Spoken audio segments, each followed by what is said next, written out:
बिस्मिल्लाहिर्रहमानिर्रहीम। हम कंटिन्यू कर रहे हैं chapter number 7 of performance management. Last lecture में हमने अपील प्रोसेस के ऊपर डिटेल अंडरस्टैंडिंग डेवलप की, जिसमें हमने देखा कि अपील प्रोसेस हमें क्या सर्व करता है। Then we have talked about the appeal process कि किस तरह से जजमेंटल और एडमिनिस्ट्रेटिव जो भी एरर्स होते हैं उसके बारे में अपील की जा सकती है। एंड देन अपील हमारे पास किस नेचर की हो सकती है, जिसमें हमने लेवल 1 और लेवल ए, टाइप ए या लेवल 2 और टाइप बी अपील्स को अंडरस्टैंड किया। अभी हम बात करते हैं rater training programmes. In order to develop the transparency in the system, it is necessary for any organization to develop the performance management system in that manner जहाँ पे ratings में एरर्स मिनिमाइज किए जा सकें। इन चीज़ों को मिनिमाइज करने के लिए हमारे पास एक वे है, that is provide training to the raters. So rater training program basically अगर हम देखें तो वो किन चीज़ों को कवर करता हुआ नजर आता है। We will be talking about some certain information कि किस तरह से शेयर की जाती है। Then identifying, observing, recording and evaluation processes किस तरह से होते हैं, and how to interact with the employees. Then we will be talking about choice of training programs to be implemented, जैसे रेटर एरर ट्रेनिंग FORBO हमने abbreviations को use किया है। नेक्स्ट हम इसको थोड़ा डिटेल में अंडरस्टैंड करने की कोशिश करते हैं। अभी के लिए सबसे पहले अंडरस्टैंड करते हैं what are the content areas to include in a rater training program. So सबसे पहले तो कंटेंट में अगर हम बात करें तो एक कंटेंट, सबसे पहला जो कंटेंट बनता है वो रिलेट करता है किसके साथ, that is related with the information. Because हम किसी भी चीज़ को अगर अंडरस्टैंड करना चाहते हैं तो इन डेप्थ उस चीज़ को जांचना समझना बहुत ज़रूरी होता है। सो इट इज़ नेसेसरी कि रेटर ट्रेनिंग प्रोग्राम्स में रेटर्स को ये आइडेंटिफाई करवाया जाए कि ये सिस्टम किस तरह से काम कर रहा है, how the system works. Basically ये अंडरस्टैंडिंग डेवलप करेगा ओवरऑल सिस्टम की। सो इस इंफॉर्मेशन के कॉन्टेक्स्ट में सबसे पहले जो बात होती है वो आ जाती है reasons for implementing the performance management system. ये जो परफॉर्मेंस मैनेजमेंट सिस्टम रन किए जा रहे हैं, ये क्यों रन किए जा रहे हैं ऑर्गेनाइजेशन में, दैट इज इसके ऑब्जेक्टिव्स को क्लैरिफाई किया जाता है। इसके जो आउटकम्स हैं उसकी बेस के ऊपर फाइनल डिसीजंस क्या हो सकते हैं, कैसे ऑर्गेनाइजेशनल प्रोडक्टिविटी में इसकी कंट्रीब्यूशन हो सकती है, इन चीज़ों को डिटेल में समझाया जाता है। Then it is about the information share की जाती है या किसके हवाले से, अप्रेजल फॉर्म्स के हवाले से। What are the content areas of the appraisal forms. जैसे हमने पिछले कुछ लेक्चर्स में हमने इसको अंडरस्टैंड किया था कि अप्रेजल फॉर्म क्या होता है, उसके कंटेंट्स क्या होते हैं, and then we talk about system mechanics as well. तो इस पर थोड़ी सी और डिटेल अंडरस्टैंडिंग डेवलप करने की कोशिश करते हैं कि यहाँ पर जो training programmes for the acquisition of the required skills हैं वो क्या होते हैं। उसमें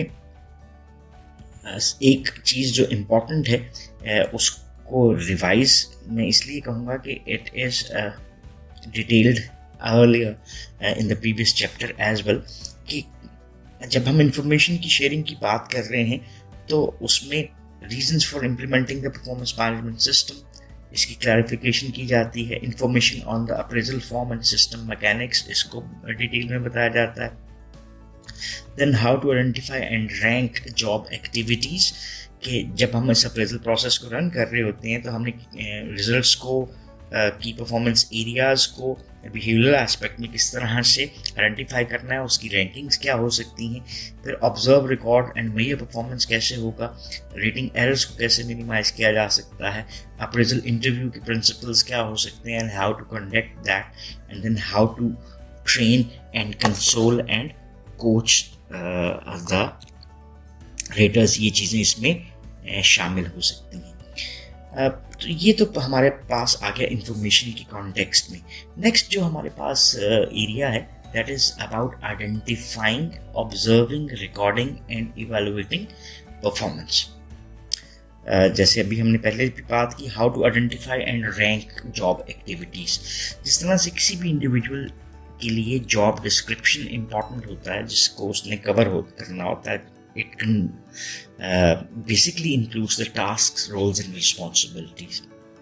अब किसी भी एम्प्लॉय की जॉब डिस्क्रिप्शन में तमाम कंटेंट एरियाज इक्वली इम्पॉर्टेंट नहीं होते. सो हमने क्या करना है कि जो की रिस्पॉन्सिबिलिटी एरियाज हैं उनको आइडेंटिफाई करना है. उसको आइडेंटिफाई करने के लिए क्या प्रोसेस यूज किया जाएगा, and then how to rank the job activities. जैसे फॉर इंस्टेंस मैं कहता हूँ ये वेरी इंपॉर्टेंट एक्टिविटीज़ हैं, ये इंपॉर्टेंट एक्टिविटीज़ हैं, एंड देन ये कैजुअल एक्टिविटीज़ हैं. सो इसका मतलब क्या हुआ, इनकी रेटिंग ज़्यादा होगी, इसकी निस्बतन कम और इसकी बहुत कम रेटिंग होगी. सो इस चीज़ को आइडेंटिफाई करना ज़रूरी हो जाता है. देन सेकेंड एस्पेक्ट है how to observe, record and measure performance. ये तो हो गया कि हमने जब भी परफॉर्मेंस को आइडेंटिफाई कर लिया और रैंक कर लिया जॉब एक्टिविटीज़ को, अब हमने इनके ऊपर इंफॉर्मेशन कलेक्ट करनी है. सो इन एक्टिविटीज़ को, जॉब एक्टिविटीज़ को किस तरह से हम ऑब्जर्व करेंगे. सो एक चीज़ होगी ऑब्जर्वेशन, दूसरी इसका पार्ट क्या आ गया, that is recording of those activities. जैसे हमने कहा कि हमारे पास अमूमन जनरली ऑर्गेनाइजेशंस क्वेश्चनियर्स को यूज़ कर रही होती हैं, या हमारे पास अदर मेथड्स आ सकते हैं जिसमें हम इन डिटेल असेसमेंट के लिए हम नरेटिव्स को भी यूज़ कर रहे होते हैं, रैंकिंग ऑर्डर सिस्टम को भी यूज़ कर रहे होते हैं. Whatever is opted by the organisation, ये डिपेंड करता है कि वो किस किस्म का परफॉर्मेंस मैनेजमेंट सिस्टम डेवलप करना चाह रहे हैं. एंड देन द मेजरमेंट, जैसे हमने मेजरमेंट की मैकेनिक अप्रोच को भी और जजमेंटल अप्रोच दोनों को देखा था. सो ऑर्गेनाइजेशंस इसमें से अपने लिए डिफरेंट एस्पेक्ट्स को डिसाइड करती हुई नजर आती हैं. Then how to minimise the rating errors. इसमें कि हम जो रेटिंग्स कर रहे हैं उसमें एरर्स को किस तरह से मिनिमाइज किया जा सकता है, इसके लिए हम नेक्स्ट लेक्चर में we will be talking about rater error training programmes. So how to minimise rating errors is decided. Then हमारे पास आता है how to interact with the employees when they receive performance information. जब भी हम feedback provide कर रहे होते हैं तो ये एक बेसिकली मीटिंग का प्रोसेस होता है बिटवीन द रेटर, या जैसे हम सुपरवाइजर भी कह सकते हैं उसको, और एम्प्लॉइज को. तो ये मीटिंग्स किस तरह से कंडक्ट की जाती हैं. इसमें है how to conduct an appraisal interview and how to train, console and coach. Basically ये भी कंटेंट एरिया हम डिस्कस करेंगे नेक्स्ट लेक्चर में या इसी लेक्चर के किसी पार्ट में भी, कि पहली चीज अप्रेजल इंटरव्यू क्या है और उसको किस तरह से कंडक्ट किया जाता है. देन अप्रेजल इंटरव्यू यील्ड कर रहा होता है रिच इंफॉर्मेशन. देन इस इंफॉर्मेशन को किस अंदाज में बेहतरीन तौर पे हम एक्वायर भी कर सकते हैं, यूज भी कर सकते हैं, उसके लिए ट्रेनिंग की जरूरत है. Then how to counsel and coach. हमने बात की थी हमारे पास 3 बेसिक एरियाज होते हैं जो किसी परफॉर्मेंस मैनेजमेंट सिस्टम में फॉल करते हुए नज़र आते हैं. हमने कहा था हमारे पास बेसिकली हम बात करते हैं रिजल्ट्स के ऊपर, इसी को प्लान किया जाता है. हम बात करते हैं बिहेवियर्स के ऊपर, इन्हीं को प्लान और इम्प्लीमेंट किया जाता है. और तीसरा एस्पेक्ट था, इसको हमने कहा डेवलपमेंट का. अब जब रेटर्स की तरफ से परफॉर्मेंस डिस्कशंस होती हैं तो वहाँ पे काउंसलिंग भी रिक्वायर्ड है और कोचिंग भी रिक्वायर्ड है, जो कि डेवलपमेंटल एस्पेक्ट को फुलफिल करती हुई नज़र आती है. So these the basic content areas जो कि आपको किसी भी परफॉर्मेंस मैनेजमेंट सिस्टम में फॉल करते हुए दिखाई देते हैं. सो नेक्स्ट हम बात करते हैं choice of the training programme और देखते हैं कि इसमें डिफरेंट टाइप्स ऑफ ट्रेनिंग्स जो हैं वो क्या ऑफर की जाती हैं. And then we will be going into the detail understanding of the concepts. So next हमारे पास आता है choice of a training programme.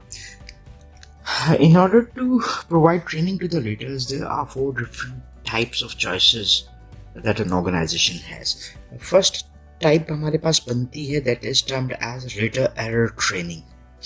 Rater error training basically जो different types of rating errors हैं, जैसे for instance हम इसको 2 categories में रखते हैं.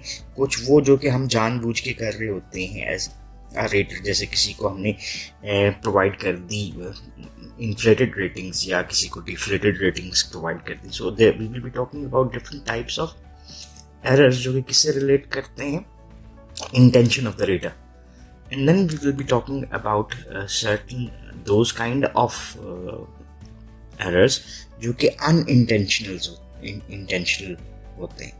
So rater error training programme के हवाले से डिफरेंट टाइप्स ऑफ एरर्स के ऊपर ट्रेनिंग प्रोवाइड की जाती है. बाय अवॉइडिंग दोज एरर्स कोई भी रेटर जो है अपनी रेटिंग प्रोसेस को बेहतर कर सकता है और ओवरऑल करेक्ट रेटिंग्स प्रोवाइड कर सकता है. दूसरी टाइप जो हमारे पास नजर आएगी जिसको हम डिटेल में बात करेंगे, that is frame of reference training.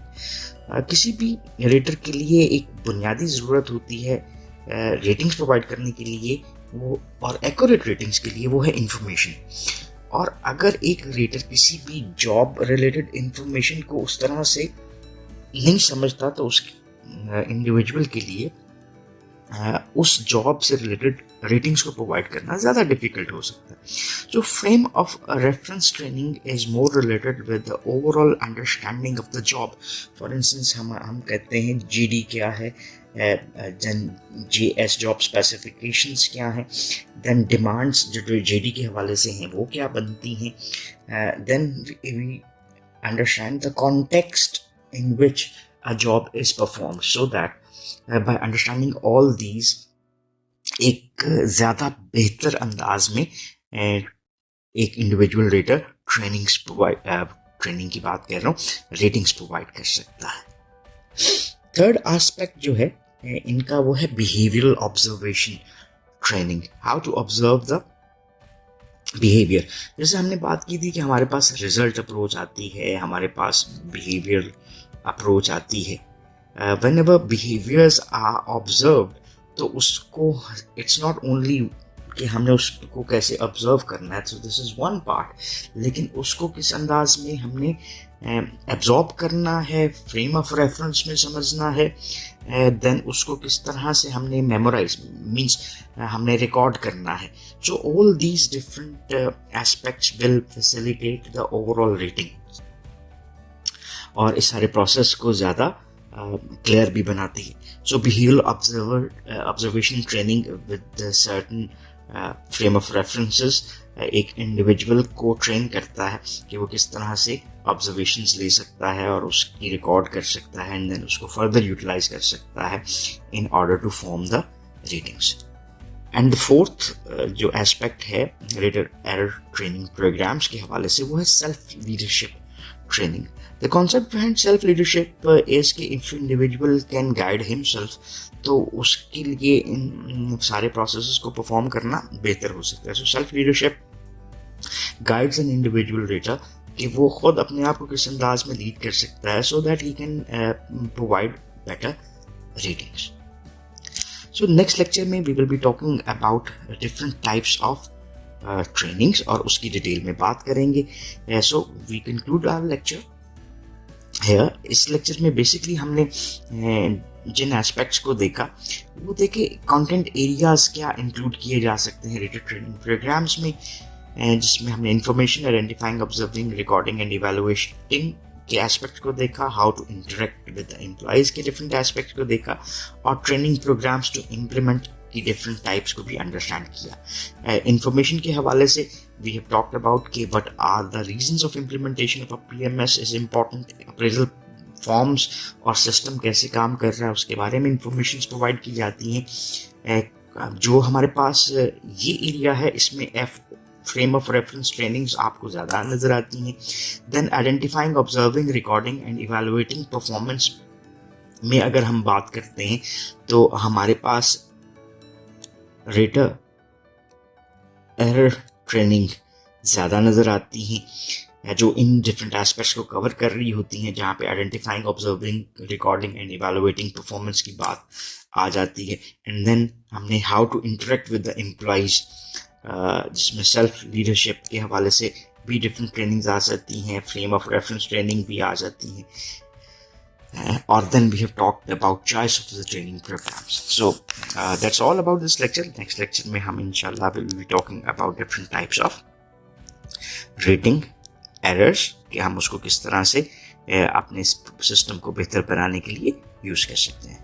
So once again thanking you. Have a nice time. If you still have any questions or queries, that you can ask in the comment section and we would definitely love to answer those. So thank you very much once again. Have a nice time. Allah Hafiz.